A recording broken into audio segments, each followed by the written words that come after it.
I'd scream at my parents as a kid with little knowledge of the meaning. Hate. A word so harsh many have trouble believing that there's ever a reason to legitimately mean it. Before I got to high school, I was one of those people. But you see, high school's a pool of awkward kids. A pool where you'll find the cool and the uncool, the tools and their fools. A pool some who are older may rightfully consider society's stool.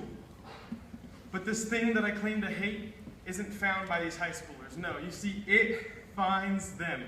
And for some, it defines them. It comes to these kids in different shapes and quantities, and for different people brings out different qualities. Alcohol. Yes, I hate alcohol. Or at the very least, I hate the long list of negative effects it can have that I've continuously seen. Now I know what you're thinking, Nick, I've seen you drinking before. But not anymore.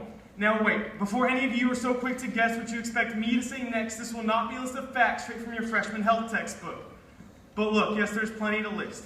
Like how consumption of alcohol can increase one's risk of liver disease, STDs, pregnancies, Fs and Ds, assault sexually, and cancer. But that's the end of that rant. In fact, most of you have already heard it. Which is why, when asked about alcohol, 90% of teens will admit it's not worth it. Perhaps it's not hate, though. It could just be fear, or maybe a terribly powerful combination of both. Now, I've said what this poem is not, so it's time for what it is. I'm committing to a lifestyle and expressing my personal problems with alcohol. I won't be drinking anymore. I've seen too many fall. I'm fed up. See, I live in a small town whose own teens put it down, complaining continuously there's nothing around to do. So alcohol has become the go-to. Now hold up. I ain't trying to judge or even lean across the table and subtly nudge you. Yeah, you should be listening. No. See, my goal is not to change anyone else's ways. Heck, I've been surrounded by alcohol since before my pre-K days, but for all of you who want to be somewhat close to me, know why alcohol has affected me emotionally. Yes, I am scared. But where does my fear come from? My fear comes from the father, who drank away his college life and is bothered by the thought of his daughter disregarding all the potential consequences he thought he taught.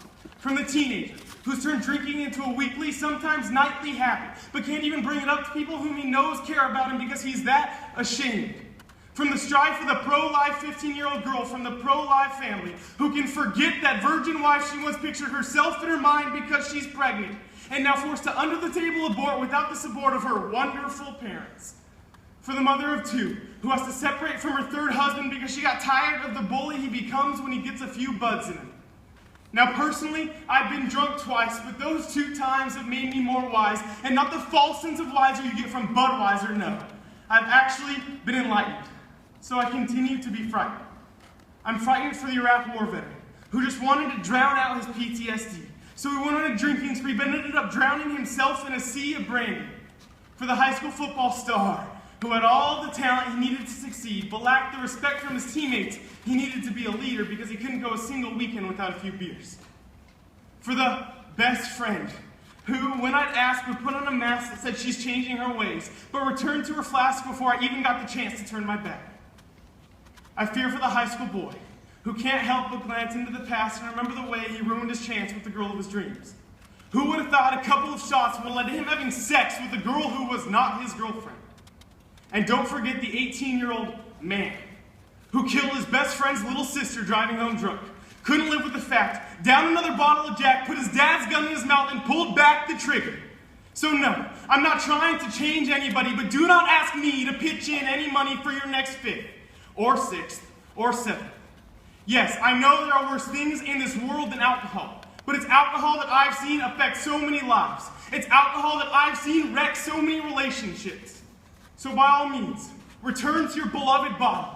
But for God's sake, don't let Jack Daniels become your role model. Don't allow Jägermeister to be your Jägermaster. Don't let Captain Morgan steer that pirate ship you call your life. Don't allow little 2 fingers to become a whole hand, controlling your ways like an abusive man. No dejes que Corona sea la reina de tu vida. Don't make the Malibu carry you just because you forgot you had 2 feet of your own too. And I guarantee it's not the vodka that makes you absolute. So no, drinking is no longer something I can personally condone.